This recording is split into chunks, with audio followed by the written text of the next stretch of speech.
All right.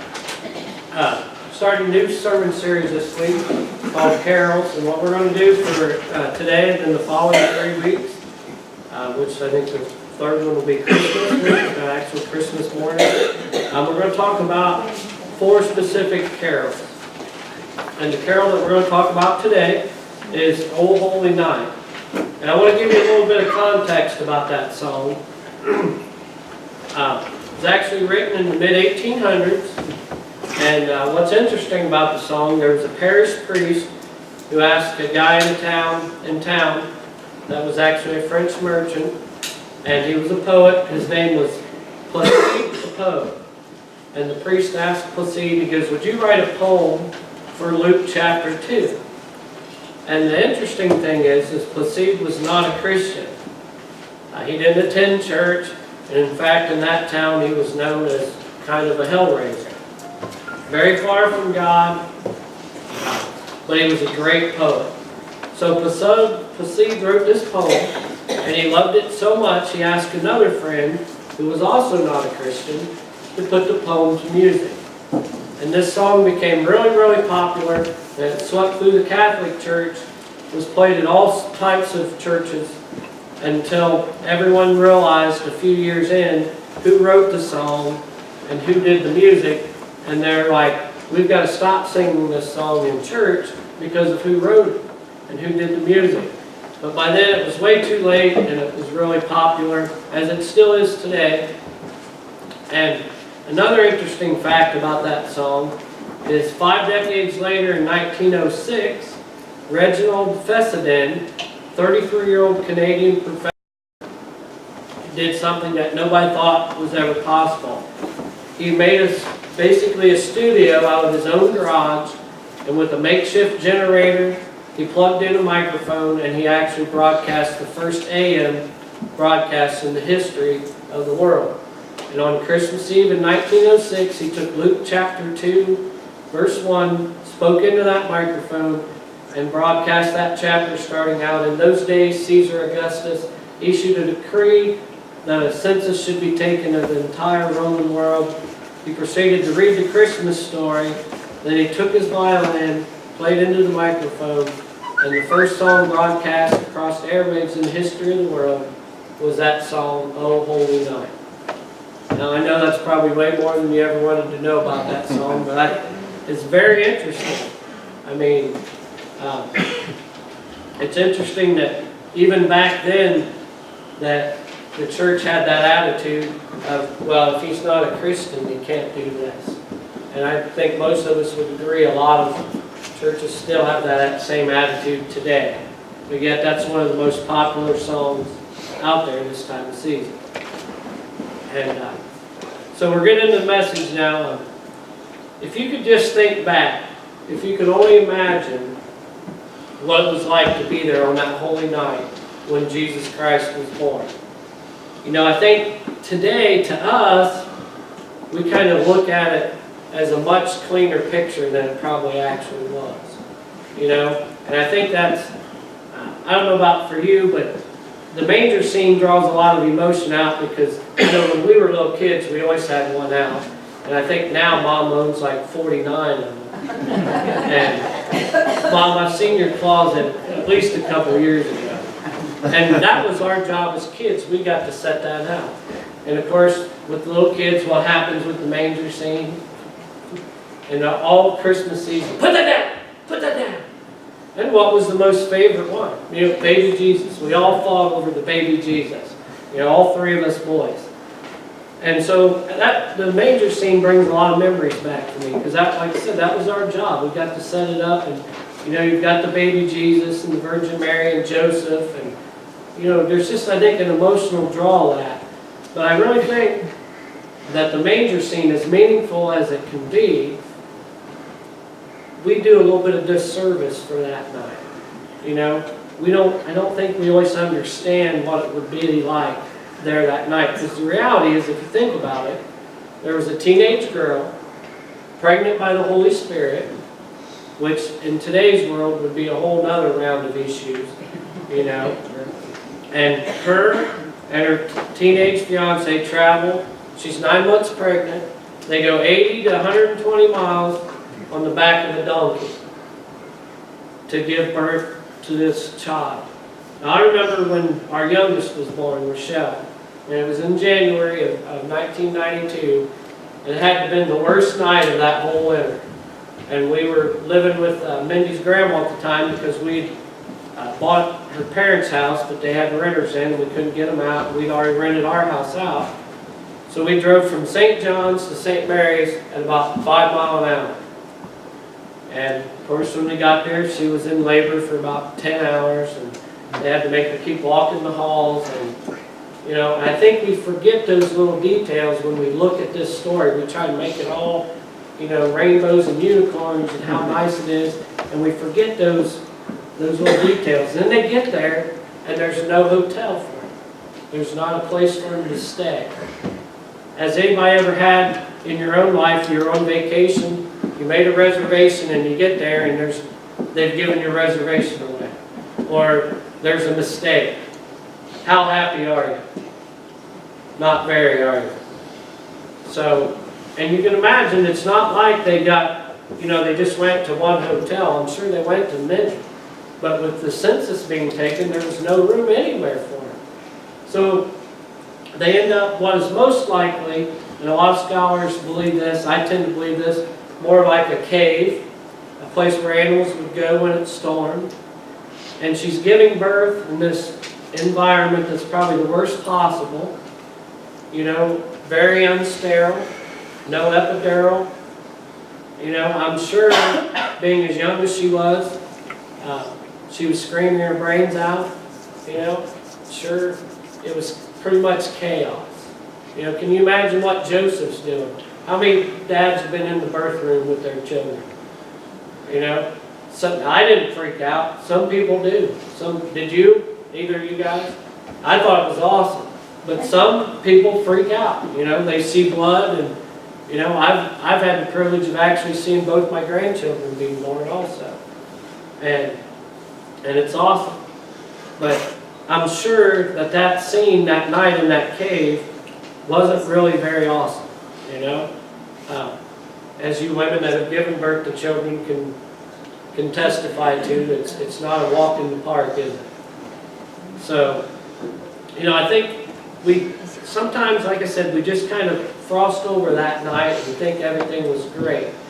And so that's why I want to look at that whole "O Holy Night" song. There's a phrase I want to zero in on, and that's what we're going to do in this 4-week series. We're going to pull out some phrases out of each of those songs and zero in on that. And I may pick something out that may be a bit unlikely to you, but hopefully every time you worship God to this song again, you'll remember what we talked about today. You'll remember this holy moment, and you'll experience God together at this time. And here's the phrase I want to look at today. The song says, "A thrill of hope, the weary world rejoices, for yonder breaks a new and glorious morn." Weary world. Could all of you guys say that with me? Weary world. Weary world. You know, if there's 2 words that more accurately describe our world today, wouldn't you say it's those 2? Weary world. You know, there's so much anxiety, and, you know, just with our presidential election, with everything going on, and, you know, what's going on in the economy, and relationships are messed up, and we have so many sick people. You know, so many people with cancer and diseases that they're fighting. It seems like sometimes as a world we're just barely managing to stay above water. And so I think honestly a lot of people in today's world would relate to that phrase, the weary world. But what I really love about this particular line in this song is it says there's a thrill of hope. Think back to that night again, in all the chaos of that holy night.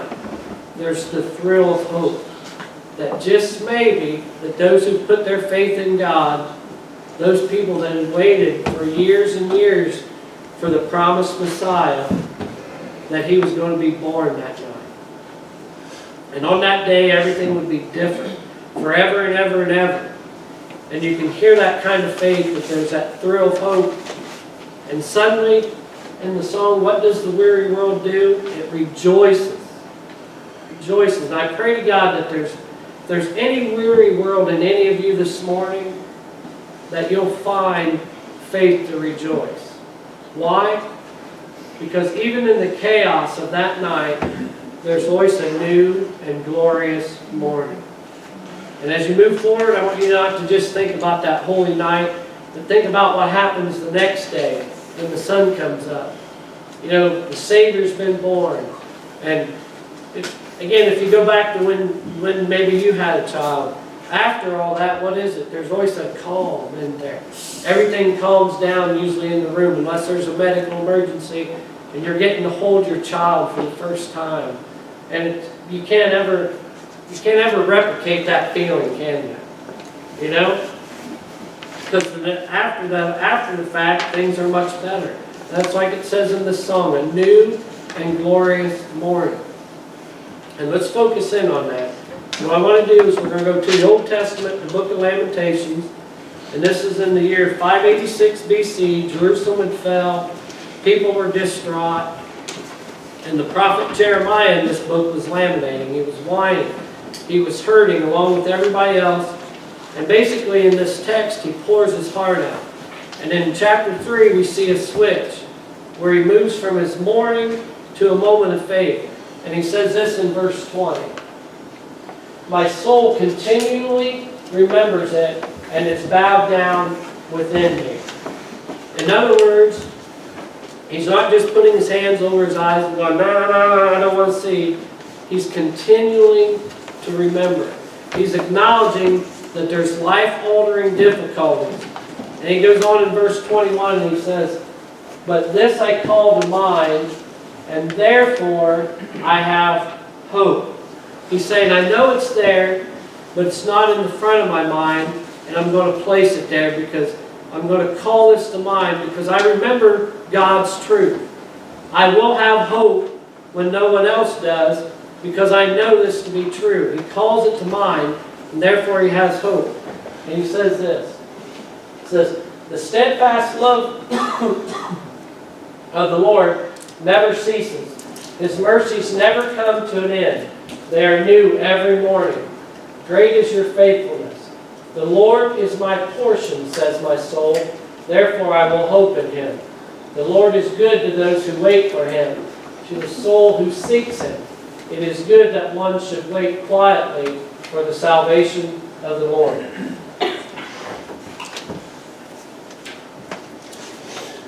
I just think it's amazing what a new day in Christ can bring. And I want to show you 3 truths this morning that can bring you a thrill of hope when your weary world is in darkness. And thought number 1, and you should have an outline in the bulletin there. A new day with Christ brings exactly what you need. Now notice I didn't say what you want, because they're 2 different things. A lot of times we get so caught up in prayers not being answered. The prayer actually has been answered, it just wasn't answered the way we wanted, so we're not accepting that. But a new day in Christ brings what you need. Lamentations 3:24, it says, I say to myself. And how many of you guys know every now and then, do you ever talk to yourself? Do you ever preach to yourself? Ever try to get yourself back on track, get yourself motivated, fired up again? I do it a lot, you know? And you just open up to God's Word and you call to mind scriptures that you've read in the past that'll get you fired up, get you through the day. And this is what's happening here. And he's saying to myself, the Lord is my portion. Therefore I will wait for him. And that really struck me. So I did a little research on that, Lord is my portion. What do you guys think that means? Well, most scholars believe, and I tend to agree with this, it's likely referring back to the time when the Israelites were wandering in the desert. And God gave them enough food for each day. Every morning they would get their daily manna, and that was enough for them each day. If they tried to hoard food or take extra, it would spoil. But every morning He would give them just what they needed. And it was as if God was trying to teach them that they need Him every single day. Just like in the New Testament, when God taught us to pray, He says, give me today my what? Daily bread. Because we need God every single day. And I call this to mind, and I said to myself, the Lord is my daily portion. He's saying He's exactly what I need. And the good news is today, I want you to understand, God is already in your tomorrow. He has everything you need for tomorrow. Whatever tomorrow brings, He's there waiting for you. If your marriage is struggling, what I hope you understand is God is in tomorrow waiting for you. And He's what your marriage needs. If you're weak today, God is already in your tomorrow. And His strength is made perfect in your weakness. If you're down and depressed this morning, He's already in tomorrow, and He's your joy. He's the lifter of your head. A new day with Christ brings exactly what you need. And what you need is the presence of God. His reality, His strength, His power, His goodness. Point number 2. A new day with Christ brings us the hope to keep going. It's the thrill of hope in this weary world. It's the thrill of hope and faith when all we can see is darkness. It's the belief that there's a new morning coming in the middle of the chaos of the night. Verse 25 of Lamentations chapter 3 says, the Lord is good to those who wait for Him, to the soul who seeks Him. What's it say? The Lord is good to those who what? Wait for Him. The Lord is good for those who wait for Him, and the soul that seeks Him. Someone said this, and I think this is pretty interesting. As people, we can live 40 days or so without food. 8 days or so without water. 4 minutes or so without oxygen. But we can only live a few seconds without hope. And I honestly believe there's many, many people today who are trying to survive with a very hope-deprived life. They're struggling to find places to put their hope. They're putting it in wrong places.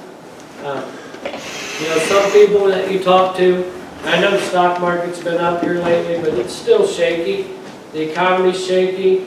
They put their hope in their 401k plan. And they just think that as long as they have that 401k plan, everything's going to be hunky-dory when they get older. That's the wrong place to put your hope. Or they put their hope in another person.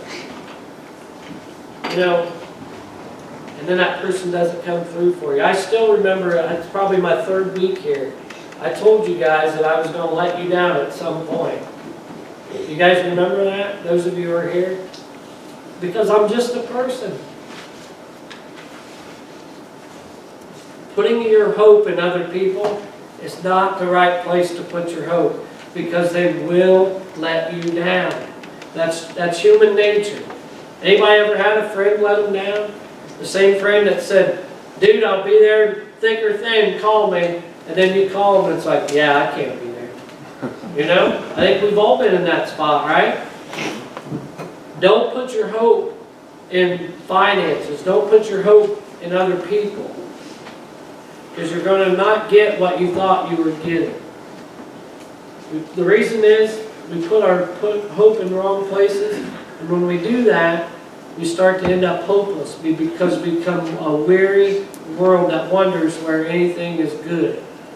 And it's all because we put our hope in the wrong places. Hebrews 10:23 tells us, let us hold fast the confession of our hope without wavering, for He who promised is faithful. I love that picture. Hold on to your hope. Hold on to it for your life. Grab a hold. Those of you who are Christians, grab a hold of that hope, because that's what we profess. That's what we have that the world doesn't, is we have that hope. And the challenge today, I believe that there's too many of us letting go of that hope that we profess that we have in the church. And that we're grabbing onto the fear and the anxiety of the darkness and of the world. We're letting go of the truth of God, and we're believing the lies of the earth. We're believing the eyes of the evil one. And what we need to do is that exact opposite. Let go of the fear, let go of the anxiety, let go of the stress, let go of the panic, the doubt, and hold on to the hope that God promises us. Don't let go. Don't give up. That's one of the other issues that us Christians seem to have. If it doesn't go our way right away, what are we ready to do? We're ready to give up. Well, I'm not praying about that anymore. It's been 2 days. Well, you know what? God's not on a clock. I think that's one thing we'll find when we get to heaven. You won't find a clock. He works on His own time. And that time's not our time. You ever had somebody tell you at your job or somewhere you're on a need-to-know basis?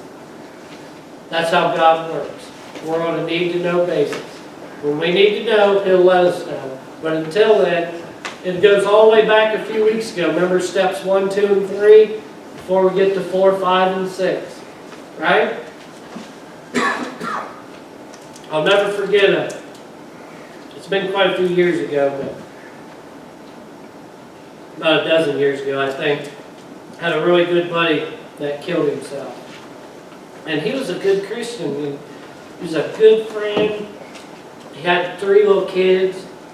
Great guy. You know, I mean, I would have never thought that he would have done that. And I don't know what happened. We still to this day don't know what happened. I don't know if he panicked, he was in trouble with something, made a bad decision. We don't know, but his wife called me and Mindy first. And we went over to his house and we stayed for a while, and pretty much most of the night. In the morning I had to go back home, and I'll never forget. I got out in the car that day and started heading home, and the sunrise was spectacular that day. And I just kept thinking to myself, if he'd only made it through the night to see what the next day would bring.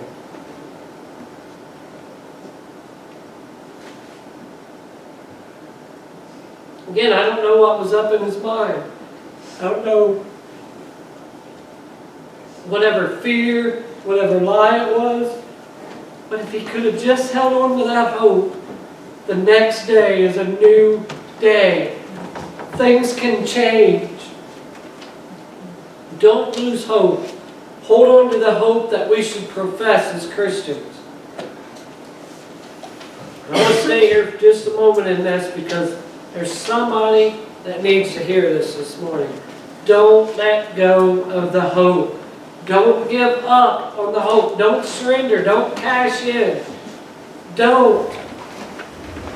You need to understand it may be dark for a while, but there's a new day coming. And it's amazing what Christ can bring in a new day.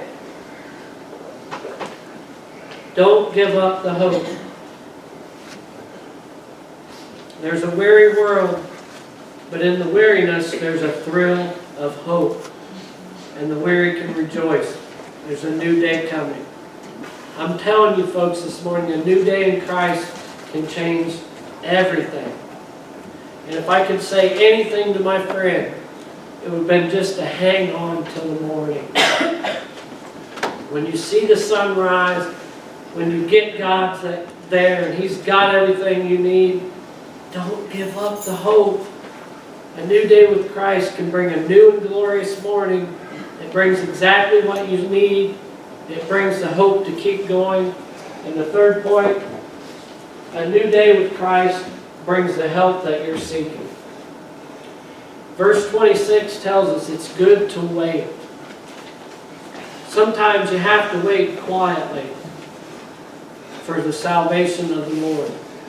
Some of us this morning, we need that salvation in our souls. We need to know that. We need to know we can be saved and forgiven by God.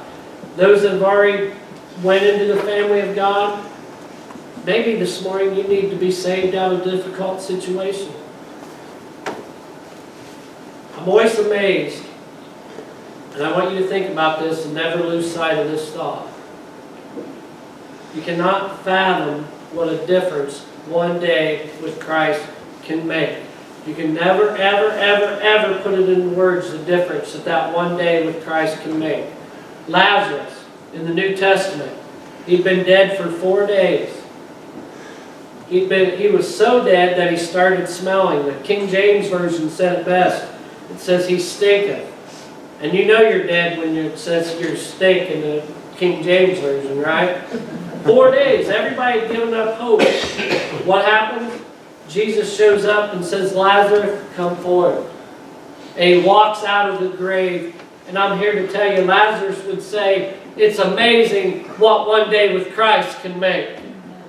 There's a woman for 12 years was suffering from an issue of blood. For 12 years, pain, suffering, the embarrassment, humiliation, the torture, the private suffering of her soul.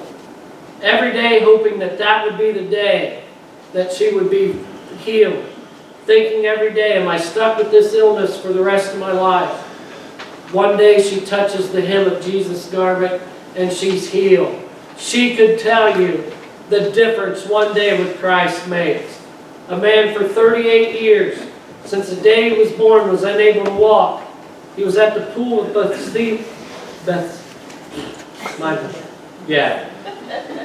My mouth is extremely dry this morning. As you can see, I went through 1 bottle of water already.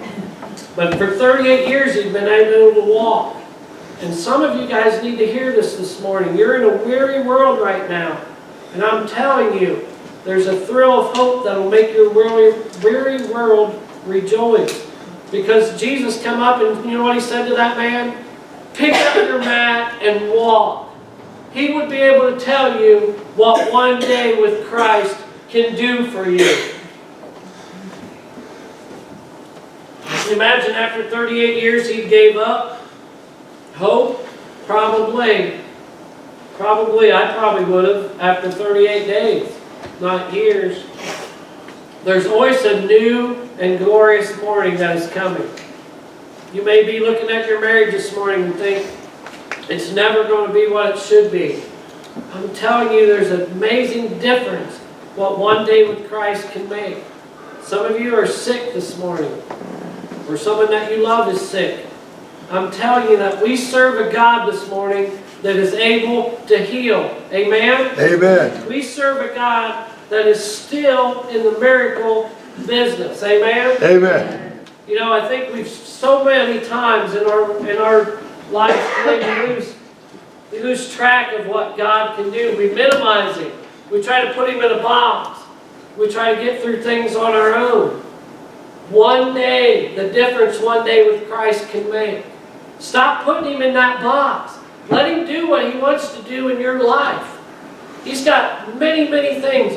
What Jeremiah says, I know the things I have planned for you, and they are great. Take Him out of that box. Let Him live in your life. Show that hope to the world, that you know what you have inside you. Because it doesn't matter how dark it is, how bad it gets, there's always a new and glorious morning. I'm telling you, a new day with Christ brings exactly what you need. It may not be what you want, but it's always what you need. A new day with Christ, it gives you hope to keep going. A new day with Christ brings the help that you're seeking. Romans 13, 11 and 12. And for some of you, this verse will become a favorite. It says, because this, you know the time, that the hour has come for you to wake from sleep. For salvation is nearer to us now than when we first believed. The night is far gone, the day is at hand. So then let us cast off the works of darkness and put on the armor of light. A new and glorious morning. The darkness is nearly over because the Son of God will rise again. Amen? Amen. Thank you, Dave. For some of you, that light is being saved. Some of you, that light is being healed. Some of you, that light is seeing a lost loved one saved. For some of you, it may be as simple as when you get together for Christmas, the family gets along. Is that possible? But, I mean, Yeah, it is. With God, all things are possible, right? You know? And this is a lesson I really learned this week. Sometimes, you know, you'll go into situations, and we'll use your family Christmas as an example. And you think, well, if Bill brings this up, that's it, we're going.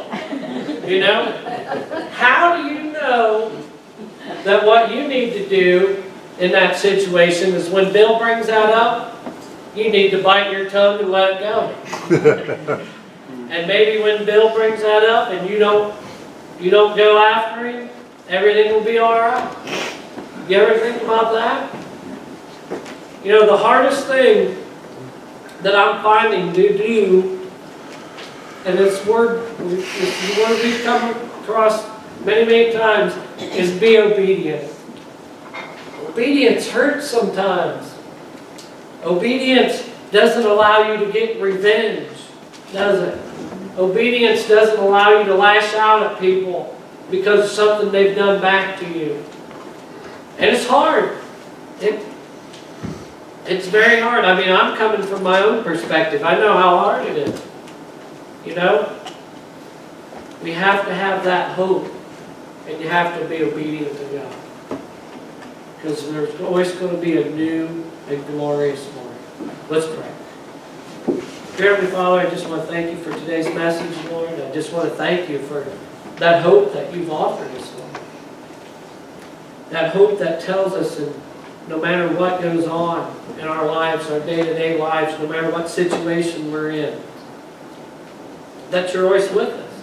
And there's going to be a way out of it. Not always the way out we want, but the way out that we need.